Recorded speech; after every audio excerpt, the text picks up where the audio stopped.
Hola, buenos días jóvenes. Mi nombre es Luis Fernando Moreno Trejo y en esta ocasión yo estaré impartiéndoles la sesión y la materia de Historia de México 1. Pero antes de entrar en materia y antes de entrar con el temario sobre la historia de nuestro país, para mí es importante que ustedes sepan qué es la historia y cómo se desarrolla la historia. Porque comúnmente, y ahorita quiero que ustedes me digan qué consideran que es la historia, piensan que es el pasado. A ver, ¿tú qué consideras que es la historia? Sí, la historia sí es la Revolución Mexicana. ¿Y tú? ¿Qué piensas que es la historia? El natalicio de Benito Juárez, sí, también es historia el natalicio de Benito Juárez. Pero la historia no solamente es el pasado, jóvenes, la historia también es el presente y la historia también se presentará en el futuro. El que consideremos que la historia es el pasado, todo viene desde el positivismo. El positivismo marcó que la historia y cualquier disciplina se debería dictar por el método científico. Entonces, el método científico, en cuanto a la dinámica de la historia, consideraba que todo estudio histórico se debería hacer mediante un texto. Es decir, quienes escribían la historia, pues obviamente como su palabra lo indica, la escribían.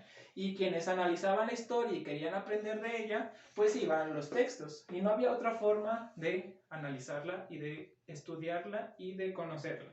Ahora, ya unos años después, nació la escuela de, mejor dicho, el materialismo histórico. La escuela de los anales es la tercera etapa.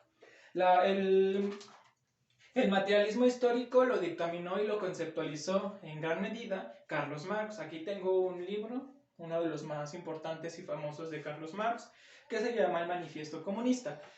Carlos Marx, jóvenes, consideró que la historia de la humanidad se divide por etapas. Y en esas etapas existen antagonismos. ¿Qué quiero decir con antagonismos?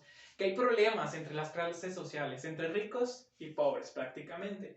Y Carlos Marx esquematizó que la historia de la humanidad se divide por la historia antigua, por la historia medieval en la que se suscita las características del sistema feudal.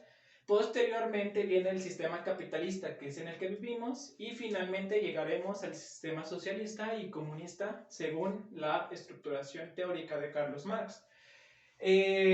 Y finalmente, ya en el siglo XX, llegamos a la Escuela de los Anales. La Escuela de los Anales permitió abrir el panorama de estudio que no tenía el positivismo, porque como les decía, el positivismo solo se analizaba la historia a través de los textos.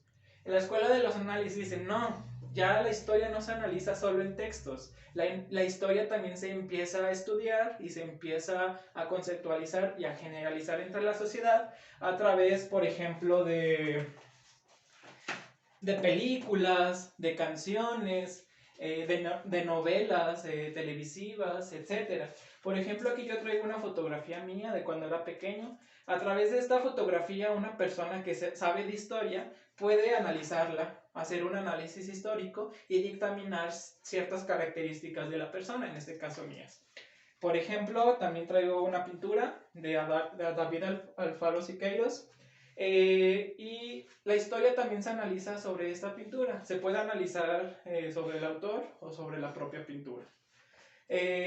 Entonces, la historia se abrió. Se empieza a hacer historia de las mujeres, historia de género, historia del medio ambiente, cómo se ha transformado el medio ambiente, etc. Entonces, como les digo, la historia es pasado, es presente, es futuro, se analiza con todo lo que las personas hemos creado y se llega a una conclusión. También, ya para finalizar, en este momento, ustedes me van a realizar en su libreta, dibujar y escribir un árbol genealógico de su familia, en donde ustedes recuerden quiénes son la mayor cantidad de personas que pertenecen a su familia o han pertenecido. Y para tarea, para la siguiente sesión, ustedes me van a buscar en YouTube una canción de Antonio Aguilar que se llama La Toma de Zacatecas, y posteriormente me harán una actividad en donde ustedes me aplicarán una entrevista a un integrante de su familia, ya sea varón o mujer, sobre la dinámica escolar de esta persona. A partir de estas ambas actividades, ustedes me escribirán una canción en su libreta sobre la actividad escolar de esto. Gracias.